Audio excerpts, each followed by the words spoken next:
दिल्ली के दर्शकों को नमस्कार। दर्शकों, हमारी टीम विशाखापट्टनम गई थी कुछ दिन पहले, जहां पर एक कवि सम्मेलन और उर्दू मुशायरे का एहतमाम किया गया था। चमेली कार्यक्रम में हम आपका परिचय करवा रहे हैं विशाखापट्टनम की प्रसिद्ध कवित्रियों से। मीना गुप्ता के बाद बारी है दीपा गुप्ता जी की। इन्होंने भी कवि सम्मेलन में अपना खूब रंग जमाया, बहुत दाद ली, बहुत लोगों को आनंद आया उनकी कविता से और काफी अप्रिसिएशन उनको मिला। चमेली में आपका स्वागत है। नमस्कार। नमस्कार। आप कहाँ से बिलोंग करते हैं? मैं छत्तीसगढ़ की हूँ सर जी। लेकिन मैं अपने आप को भारतीय कहना चाहती हूँ। बहुत अच्छी बात क्योंकि है जन्म तो ली छत्तीसगढ़ में, उस समय वह मध्य प्रदेश था जी। अभी छत्तीसगढ़ कहलाता है जी। शादी हुई बिहार में, लेकिन अभी झारखंड कहलाता है। अरे वाह। और मेरा दाना पानी रहन सहन अभी आंध्र प्रदेश में हो रहा है, विशाखापट्टनम में हो रहा है। तो मैं किस स्टेट की आपको बताऊं, इसलिए मैं अपने आप को भारतीय कहना ज्यादा उचित समझती हूँ। जहाँ जहाँ भी आपका टच रहा वहाँ के नाम बदलते गए, लेकिन विशाखापट्टनम नहीं बदलेगा, वैसा ही रहेगा। तो इसलिए मैं भारतीय नाम जोड़ना ज्यादा उचित समझती हूँ। बहुत अच्छा। ये बताइए कि आपने कविता लिखने का सफर कहाँ से और कब शुरू किया? देखिए, पहले तो मैं सोच कर नहीं लिखती थी कि मुझे कविता लिखना है। बहुत अच्छे। पहले तुकबंदियां करती थी और शुरू से मेरा शौक रहा है हंसना हंसाना। वाह वाह। बहुत बार ऐसा होता था, जब छोटे में नहीं समझ पाती थी तो दूसरा सभी लोग हंसे, एक जन को लज्जित करके भी हंसवाती थी। बहुत बार मैं ऐसा भी की हूँ। तो उस व्यक्ति को लज्जित करने के लिए उसके ऊपर मैं बहुत कविताएं लिखती थी और शुरू से ही बहुत चंचल प्रवृत्ति की रही हूँ। अपने मैं कॉलेज में सभी सर लोग के ऊपर तुकबंदियां करना, शैतानी तुकबंदियां करना उन लोग के ऊपर में, और ब्लैक बोर्ड में दीवार पे उनके ऊपर कुछ कविताएं लिख देना। ऐसा शुरू से करती रही थी। लेकिन ये पहले केवल मजाक मजाक में चलता था। और उसके बाद फिर कुछ लोगों ने तारीफ किया, तुम तो बहुत अच्छा लिखती हो, बहुत अच्छा लिखती हो। तो फिर और लिखना मैं शुरू की। बस ऐसे लिख के छोड़ देती थी। लेकिन धीरे धीरे जब मतलब मेरी जब शादी हो गई, मैं जब इधर आई, तो फिर मेरे पति ने और भी लोगों ने मुझे बहुत प्रोत्साहित किया, नहीं लिखो लिखो, तुम संग्रह करो, बहुत अच्छा कर रही हो। फिर मैं जब प्रोग्राम में जाने लगी तो लोगों की बहुत सराहना मिली, क्योंकि मेरी कविताएं ज्यादातर हास्य व्यंग की होती थी। तो लोगों ने बहुत सराहना की, लोगों का प्यार मिला। बस उसी कारण मैं अभी तक लिखते आ रही हूँ। हास्य और व्यंग लिखने में महिलाएं बिल्कुल ना के बराबर। अब जब ये दीपा गुप्ता जी लिख रही हो तो क्यों ना हम एक हास्य कविता सुन लेते हैं उनसे। चलिए सुनाइए, और हम हंसने के लिए तैयार हैं। चलिए सुनाइए, हो जाए। ठीक है सर, मैं अपने जीवन के बारे में कुछ बताती हूँ जी। जब मुझे कुछ भी काम नहीं मिल रहा था, मैं क्या करूँ क्या नहीं करूँ, बेरोजगारी की मार मुझ पर बहुत पड़ रही थी जी। उस समय में मैं कैसा रोजगार चुनी, उसके ऊपर मैं एक कविता लिखी गई है इसमें। जब कुछ काम न मिला जीवन में जी, जब कुछ काम न मिला जीवन में, तब खोली मैंने फैशन का एक स्कूल। क्या बात है, क्या आप तो जान ही रहे हैं जी जी। और लोगों का सजाने धजाने का काम भारती मैडम भी कितना अच्छा से कर रही हैं। ये कविता इनके पार्लर पर तो नहीं है? शायद हो सकता है। अच्छा, क्योंकि बस इसी को व्यवसाय बना करके मैं बहुत आगे बढ़ गई। बहुत अच्छा। तो जब कुछ काम न मिला जीवन में, तब खोली मैंने फैशन का एक स्कूल जी। बहुत मिल रही तरक्की इसको जी, बहुत मिल रही तरक्की इसको, बहुत रहा यह फल फूल। क्या बात है। इसकी तरक्की देखकर आ गए मीडिया वाले। अरे वाह। और आप तो जानते ही हैं कि जहाँ कुछ होता है, पहले था जहाँ न पहुँचे रवि वहाँ पहुँचे कवि, लेकिन अब कवि को हटा के मीडिया वाले कर देना चाहिए। पहुंच गए मीडिया वाले जी। फिर उन्होंने पूछा, मैडम अपने स्कूल की प्रगति का राज बताइए जी। मैं बोली, इसमें कोई राज नहीं, बस उल्टी गंगा बहाती हूँ, फैशन स्कूल चलाती हूँ। क्या बात है जी। अब उनकी समझ में तो कुछ भी नहीं आई, रह गए वे हक्के बक्के। बोले मैडम कुछ समझ में नहीं आया। फिर मैं बोली उनको, सीता राधा शकुंतला सी बालाएं, सीता राधा शकुंतला सी बालाएं जो हमारी संस्कृति की परिचायक थी, उसकी शालीनता को छुड़वाती हूँ, बॉब कट मिनी स्कर्ट में धीरे धीरे लाती हूँ। अरे वाह वाह।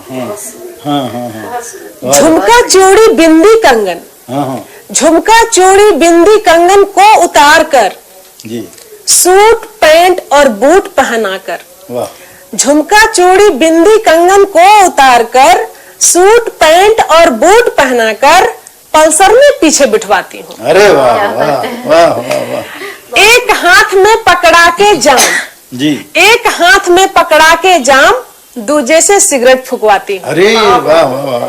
ये फैशन बनता जाता है, मैं फैशनेबल कहलाती हूँ। वाह वाह वाह। बाला बाली और केस, जी बाला बाली और केश जो थे लड़कियों के श्रृंगार, जी, उसको दिला दिए हमने लड़कों को उपहार। क्या बात है, क्या बात है जी।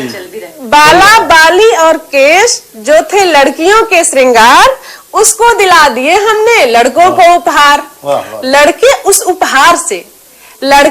उपहार से होकर मदमस्त, हाँ, कहते हैं हम हैं फैशन परस्त। वाह वाह वाह।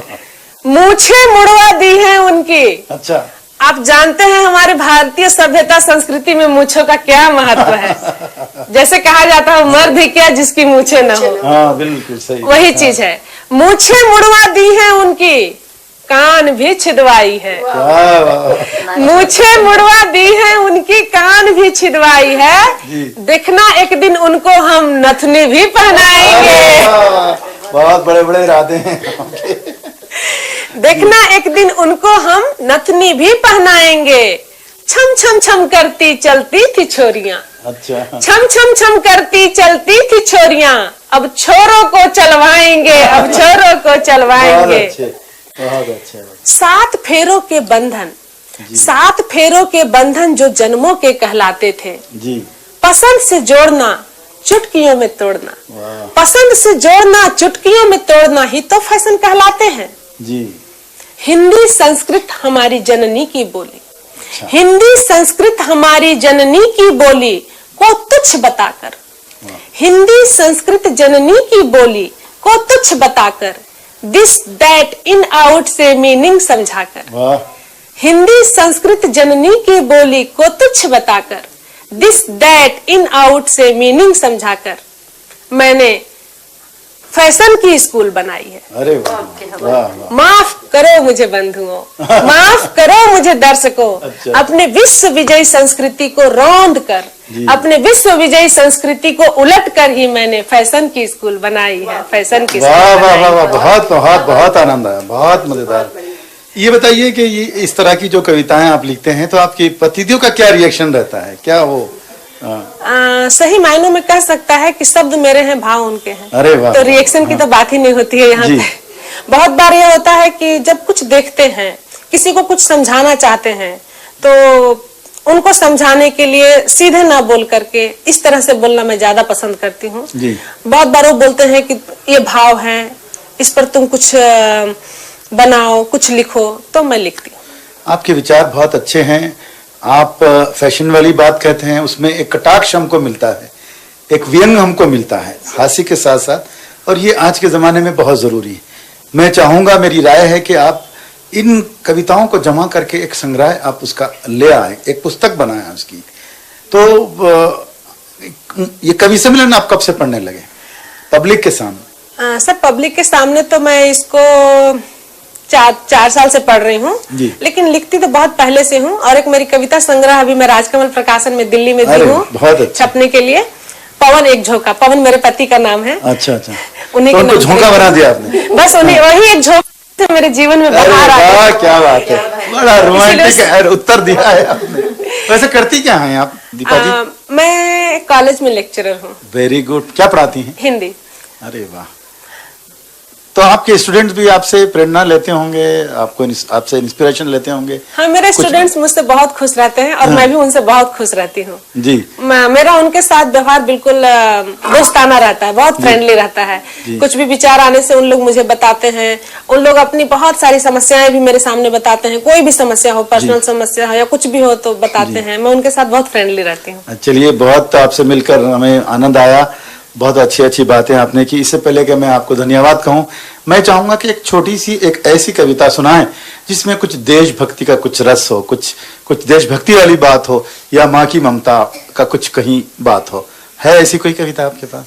हाँ, एक माँ की ममता के ऊपर एक कविता है। मतलब मैं इसमें ये बताना चाहती हूँ कि जब मेरी माँ मुझे किसी चीज के लिए कुछ खाने के लिए देती थी, कुछ बोलती थी, तो मुझे बहुत गुस्सा आता था।